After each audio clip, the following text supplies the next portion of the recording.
Am I the a-hole for abandoning my grandson and expecting to be paid back? I, 54 female, have 2 daughters, 30 and 25. My eldest had a son 2 years ago. She was married, but during her pregnancy, she had complications that stopped her from being able to have sex, and her husband, whom I never liked, cheated. So she filed for divorce and child support. He signed his rights away but still has to pay child support, but his payments are small and sporadic. Due to her condition, she wasn't able to work while pregnant, and originally she quit because they decided she would be a stay-at-home mom. While divorcing, she came to stay with me, and I provided everything the baby needed despite being low income. My husband died 7 years ago from cancer, which took all savings, and left me with nothing but our house and my car, both paid off thankfully. Before anyone can ask, it was a planned pregnancy. In their divorce, she was given the house and half their savings, which she used towards the mortgage, which had 15 years. But the savings knocked it down to 8, and after a pregnancy, she got a job and has been paying it off. I have been providing free babysitting weekday afternoons, and all day/night on weekends as she needs or wants. Fast forward to now, my 25-year-old is 6 months pregnant.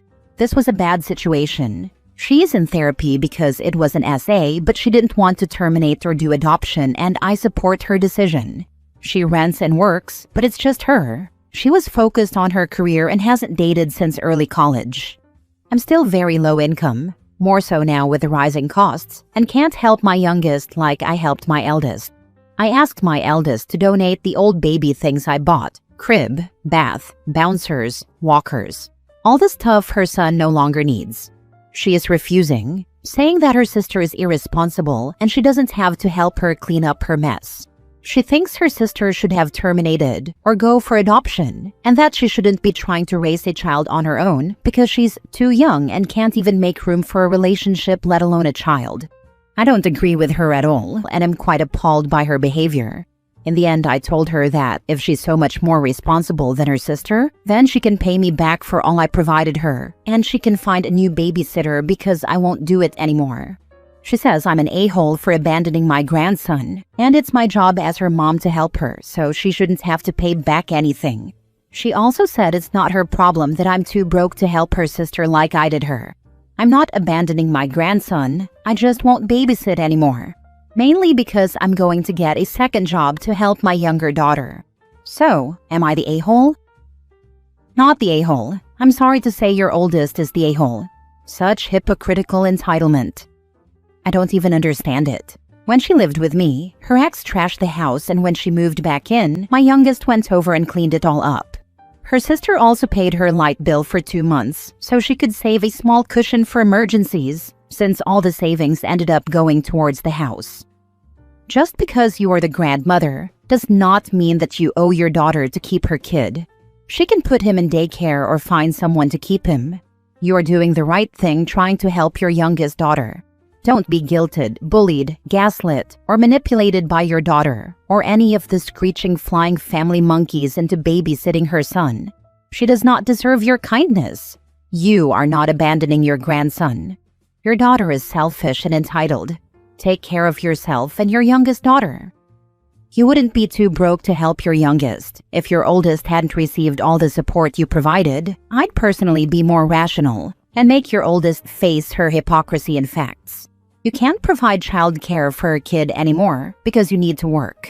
Being low income and all, it would be greatly appreciated to return the baby items, as she won't be needing them anymore, considering she is so responsible that she plans pregnancies for when she can provide for them 100% by herself and not needing your handouts. The audacity to call her sister irresponsible for being SA'd is through the roof.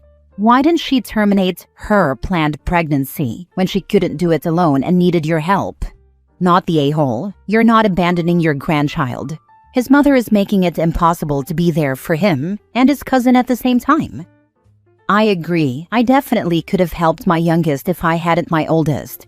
I'm not sure why she's saying she's irresponsible, but I really hope it's nothing to do with the SA part, because my youngest cannot help that at all. It's not her fault by any means. It was one of those freak random break-ins that we see in the news from time to time. Even if she had been hanging out with a man or something else, that doesn't make it her fault. Next story. Am I the a-hole for refusing to give my sister back the child I've raised as my own?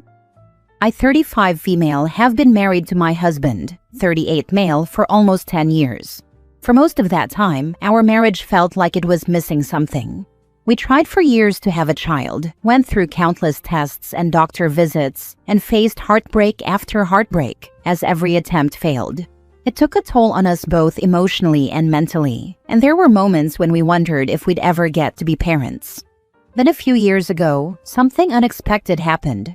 My younger sister got pregnant by a man who completely disappeared as soon as he found out. She was terrified and admitted she wasn't ready to be a mother.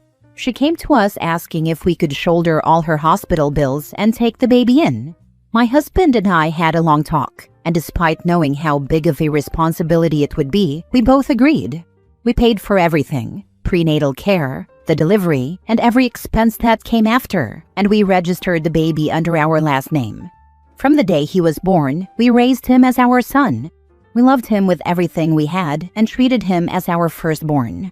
We never hid the truth from him. We gently told him that biologically, his mom is my sister, but he never seemed to care. To him, we are mom and dad, and he has always been happy and secure in our home. Years later, after what felt like a lifetime of waiting, my husband and I were blessed with a biological child of our own. Our daughter is now 4 years old, and she completed our family in a way we had always dreamed of. We were beyond grateful for this blessing. But ever since our daughter was born, my sister has been making comments that she wants to take her child back, claiming that since we already have our own, she should get to raise her son now. At first, I thought she was joking or just making emotional remarks, but she has brought it up repeatedly, and it's becoming clear that she's serious. This feels so deeply unfair to me. I have never kept her from visiting him. She has always been welcome in our home, but she has never shown much gratitude for what we did for her. Now she feels entitled to just take him away, as if the 8 years we have spent loving, raising, and providing for him mean nothing. I can't imagine giving him up. He is my son in every way that counts. His first steps, first words, school milestones, bedtime stories. Those moments were ours.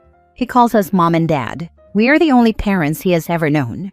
Would I be the a-hole if I fought to keep him with us and refused to hand him over to my sister? Edit/info. My son is 8 years old now, and my daughter is 4. The child is legally ours. We have a signed agreement from my sister, and we are listed as the legal parents on his birth certificate. I believe that should be enough proof to challenge her claim, but I'm terrified this will turn into a family war. Now for the top comments. Info. Did you legally adopt him? Tell sister a child is not a possession. She should be doing what's best for him.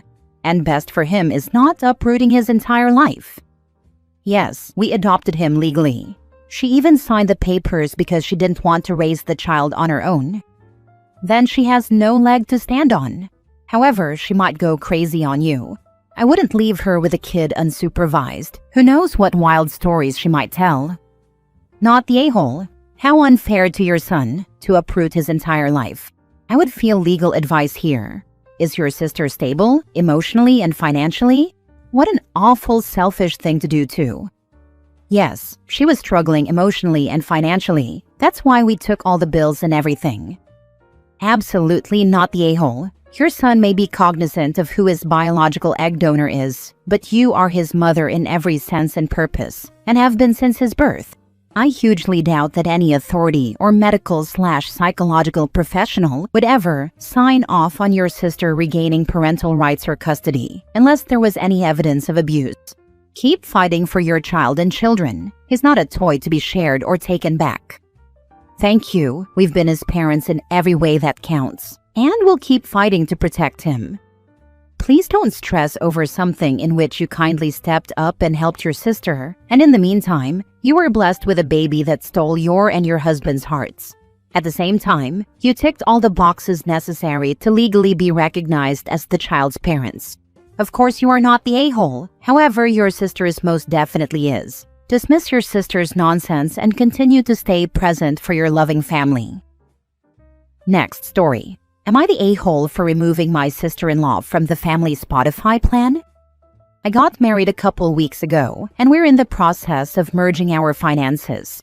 This includes going through all of our subscriptions to reduce redundancy and sync our bills.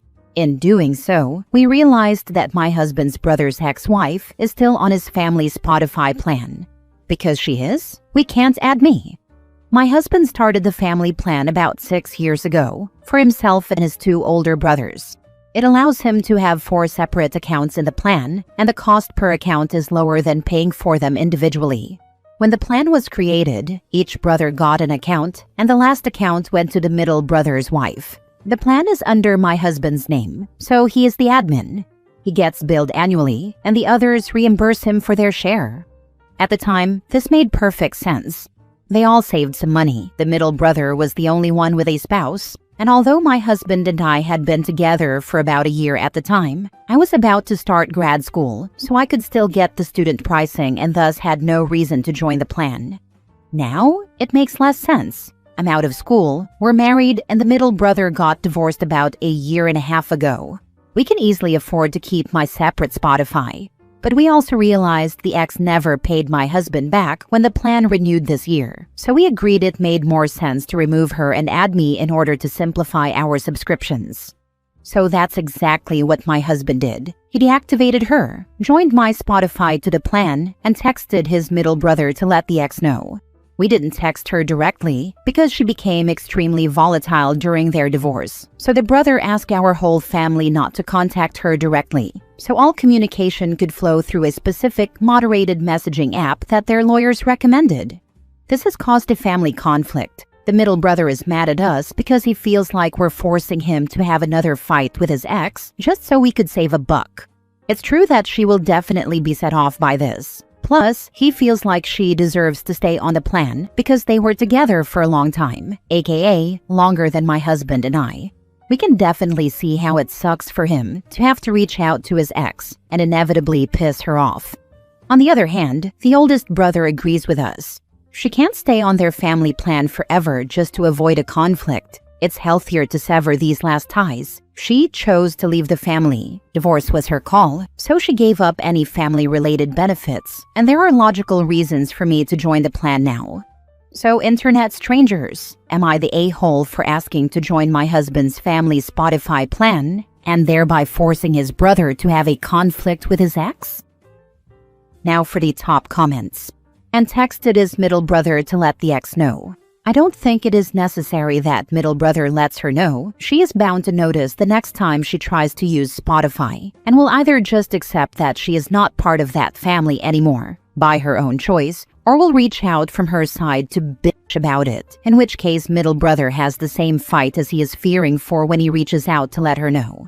And if she complains about it, the answer to, "Why did you remove me?" should simply be, "You didn't pay for it at the last renewal, so we assumed you don't want to be on it anymore."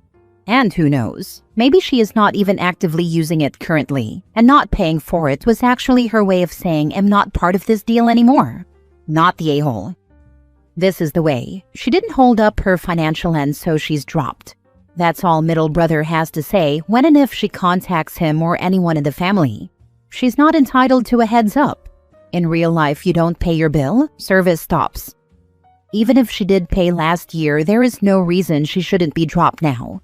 She isn't part of the family anymore, and she handled the divorce badly enough that a messaging app had to be implemented. To continue to let her save money at the expense of an actual family member would be rewarding bad behavior. I agree. The reasons OP has for replacing her on the plan is perfectly valid without the payment issue, but the lack of payment just makes it all so much easier, as they don't have to have a conversation with her about either honoring the deal until the end of the payment period or giving her a portion of the money back. Last story. Am I the a-hole for not wanting to buy my girlfriend's brother NBA 2K26 after I already got him a PS5? So, my girlfriend's little brother turned 16 a few months ago, and I really wanted to do something special for him. He's a good kid. I get along with him well, and my girlfriend's family has always been really kind to me. So, I went big and bought him a PlayStation 5 for his birthday. It wasn't cheap, around $500, but I figured it was a milestone birthday, and he was over the moon about it. The whole family thought it was amazing and kept telling me how generous I was. Fast forward to now, NBA 2K26 just came out. Out of nowhere, I start getting texts from her brother about how he needs the new game so he can play online with his friends. My girlfriend also started dropping little hints, like casually mentioning how it would be nice if he had it, or that it would mean a lot if I surprised him with it. Honestly, I was caught off guard. I already spent a pretty big chunk of money on the console, and now they seem to expect me to keep buying him games whenever something new comes out? It's not like I have unlimited funds. I'm still budgeting around that PS5 purchase. Plus, $70 for a game isn't exactly pocket change, especially if this turns into a regular thing. I told my girlfriend that I thought her brother could save his allowance, ask for the game for Christmas, or maybe even do some odd jobs to earn the money. She got quiet and then told me I was being weirdly stingy, considering how generous I was before. That honestly rubbed me the wrong way. Just because I splurged once doesn't mean I signed up to be the permanent provider for every game release. It's not that I don't like her brother, because I do. I just feel like if I buy this game, I'll be setting a precedent where every time a new title drops, I'm expected to foot the bill. And it's not like I'm his parent. Shouldn't this kind of thing come from his own savings or his family? So Reddit, am I the a-hole for drawing the line at game purchases after buying him the PS5? Or am I being unfair since I already went big with the console? Run. Stop, catch your breath, then proceed back to running. Maybe take back the $500 console and just give him a $70 game. That is actually way more freaking hilarious than just taking the PS5 back that I thought he should do. A waste of $70, but God, it would be so funny to just walk out PS5 underarm and never talk to that family again. He can't take the PS5 back. It belongs to the kid now, and OP has no more right to take it than anybody else. What OP does have the right to do is get far from this family of mooches. Now they figure he has money, they will never let up. Not the a-hole. It's clear her and her family see you as an ATM. Why do they think they're entitled to your money? They should be extremely grateful, yet they're clearly freeloaders.